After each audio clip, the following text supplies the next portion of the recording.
Assalamualaikum warahmatullahi wabarakatuh. Waalaikumsalam warahmatullahi wabarakatuh. Kami dari kelompok 3 yang membahas tentang prosesor.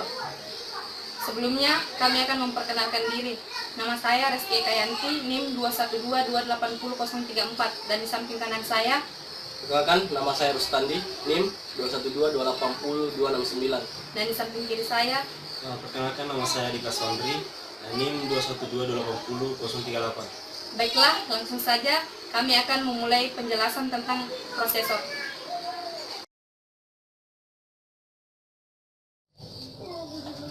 Bab 2, pembahasan.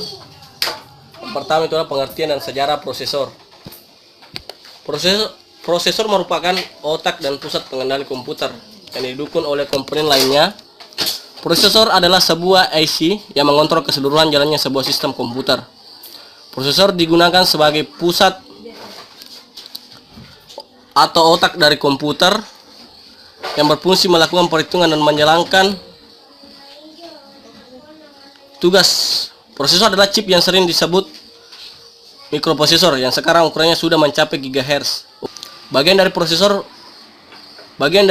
terpenting dari prosesor terbagi 3, yaitu arithmetic logika unit atau ALU, control unit atau CU, memory unit atau MU. Pada tahun 1969 dan sebelum lahirnya mikroprosesor pertama, menurut catatan yang diungkapkan di situsnya, Intel sebagai produsen semikonduktor telah menerima permintaan dari Nippon Calculating Machine Corporation atau NCMC untuk merancang 12 chips khusus yang rencananya digunakan untuk membangun produk kalkulator Busicom 141. FP Insinyur Intel pada saat itu menyarankan keluarga yang terdiri dari hanya 4 chips, termasuk salah satu yang dapat diprogram untuk digunakan dalam berbagai produk. Prestasi ini ternyata telah menjadi awal dari revolusi teknis yang secara dramatis mengubah jalannya pengembangan elektronik. Intel kemudian merancang satu set terdiri dari 4 chip yang dikenal sebagai MCS4. Set ini terdiri dari Central Processing Unit atau CPU, berupa chip 4004 yang didukung chip memori read only atau RAM, mengandung program aplikasi khusus, chip memori random access atau RAM untuk pengolahan data, dan sebuah chip register yang ditugaskan menangani port input atau output. 42 tahun yang lalu, pada tanggal 15 November 1971, Intel meluncurkan prosesor 4 bit Intel 4004 dan set chip di sekitarnya. Intel 4004 yang telah menjadi mikroprosesor pertama yang dijual untuk umum, di samping menjadi CPU pertama yang dijalankan di atas sebuah chip. Dalam iklan yang disebarkan di Electronic News, Intel mendeklarasikan sebagai sebuah era baru dalam elektronik terpadu. Chip ini jugalah yang dipasang di Altair 8800, yaitu merupakan PC pertama dalam sejarahnya. Ketenaran mikroprosesor ini dan meluasnya program aplikasi yang menyokong 808 telah membangkitkan minat perusahaan semikonduktor lainnya untuk membuat tiruan. Ide yang diterapkan oleh generasi 4004 dan 8008 telah diwujudkan berupa Intel 8080 sebagai sebuah mikroprosesor idaman banyak penggunanya. Selanjutnya, Intel 80286 yang seringkali disebut 286 adalah chip pertama yang bisa benar-benar disebut prosesor. Chip inilah yang memperkenalkan kemampuan untuk multitasking, menjalankan beberapa program sekaligus. Kelebihan ini tidak terasa saat sistem operasi yang digunakan masih DOS. Namun sistem operasi yang dikembangkan setelahnya seperti Windows benar-benar merasakan lebih dari kemampuan ini. Intel mulai memproduksi 80386 dari keluarga mikroprosesor ini pada bulan Oktober 1985. Namun chip yang sering kali disebut dengan nama i386 itu belum dijual bebas hingga awal tahun 1986. Tipe i386 yang dikenal baik sampai hari ini merupakan set chip pertama yang memenuhi semua persyaratan mendasar untuk menjalankan sistem operasi modern seperti Windows.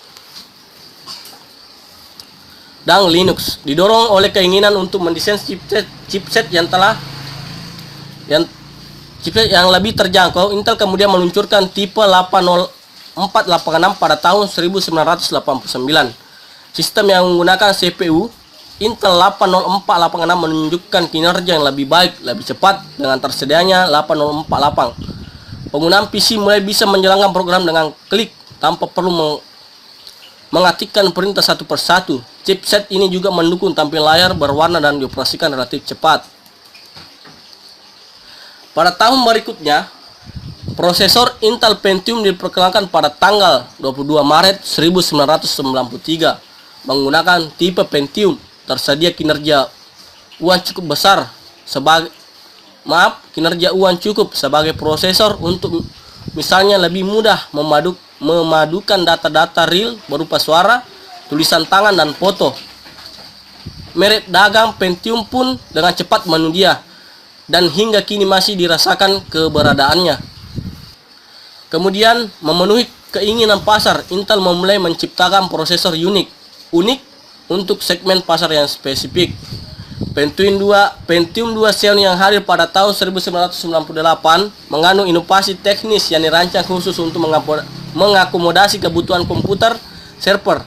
Di samping untuk menjalankan program-program bisnis membutuhkan kinerja lebih baik untuk proses seperti mengakses internet, penyimpanan data, dan basis data.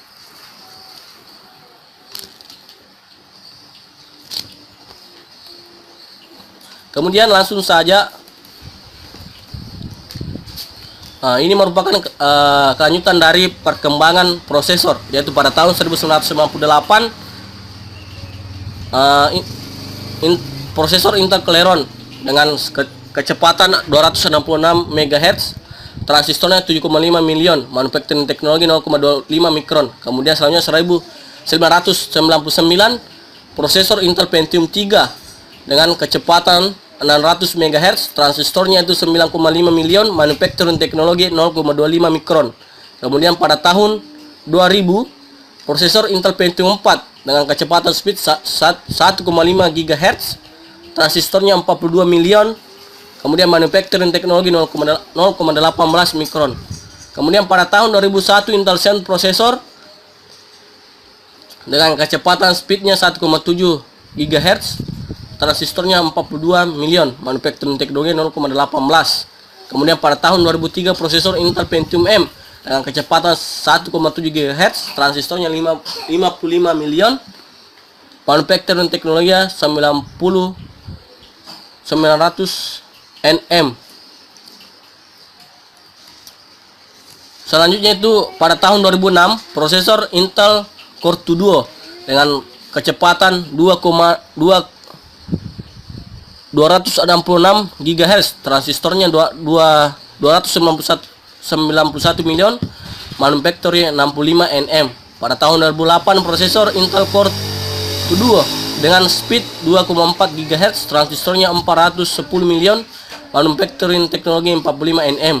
Pada tahun 2008 prosesor Intel Atom dengan kecepatan speed 1,8 GHz, transistornya 47 million, manufacturing teknologi 45 nm. Pada tahun 2010 prosesor 2N generation Intel Core dengan kecepatan 3,8 GHz, transistornya 1,16 billion, teknologinya 32 nm. Kemudian pada tahun 2012 prosesor generation Intel Core dengan kecepatan 2,9 GHz. C. Sejarah perkembangan prosesor AMD. Mungkin prosesor AMD sudah tidak asing lagi di dunia IT. Berikut ini yang saya akan menjelaskan akan sejarah perkembangan prosesor AMD.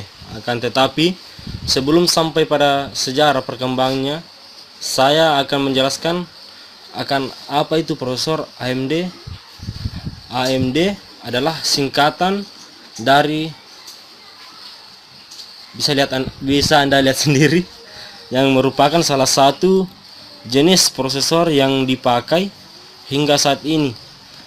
AMD merupakan sebuah perusahaan semikonduktor multinasional Amerika Serikat yang berbasis di Sunnyvale dan memproduksi produk yang utama termasuk mikroprosesor, chipset, motherboard, prosesor kartu grafis, dan prosesor untuk server komputer pribadi, dan juga teknologi prosesor untuk perangkat genggam, televisi digital, mobil, konsol game, dan aplikasi lainnya yang terdapat suatu sistem.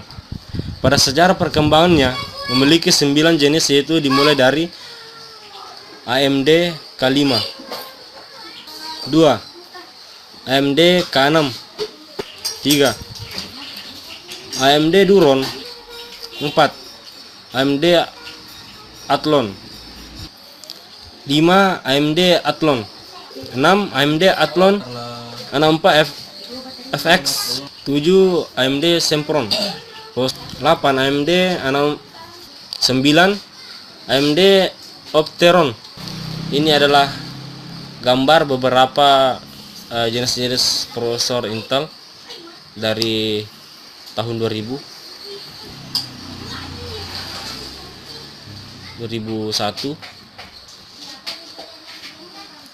dari perkembangan Intel dari tahun ke tahun. F. Komponen prosesor. Prosesor golongan x86 yang digunakan untuk PC biasanya terdiri dari beberapa komponen penting, antara lain 1. Unit kontrol, yaitu bagian yang bertugas mengatur jalannya program.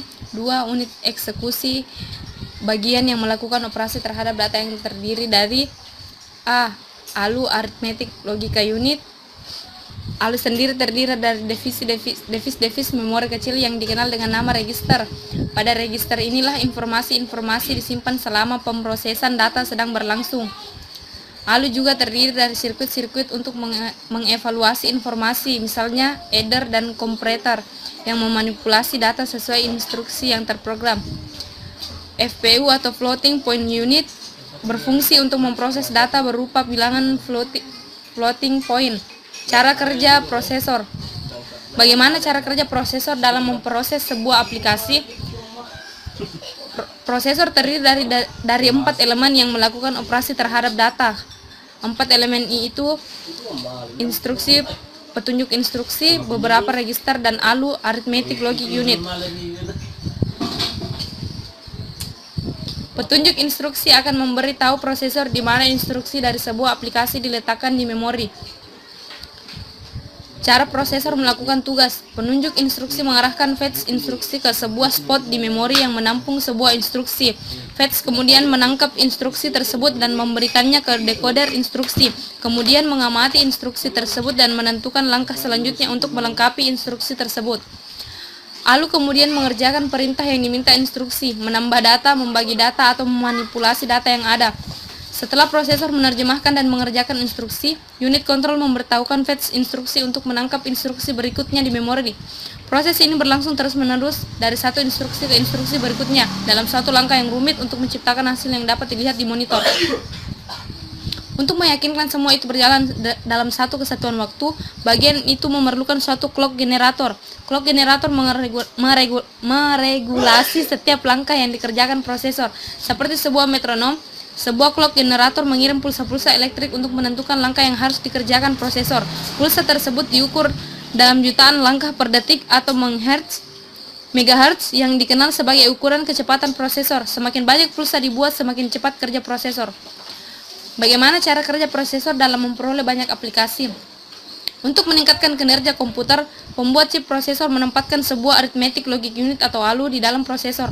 Secara teoritis, ini berarti pemrosesan dapat dilakukan 2 kali lebih cepat dalam satu langkah. Sebagai tambahan multiple ALU, kemudian diintegrasikan floating point unit ke dalam prosesor. FPU ini menangani angka dari yang paling besar hingga yang paling kecil, yang memiliki banyak angka di belakang koma.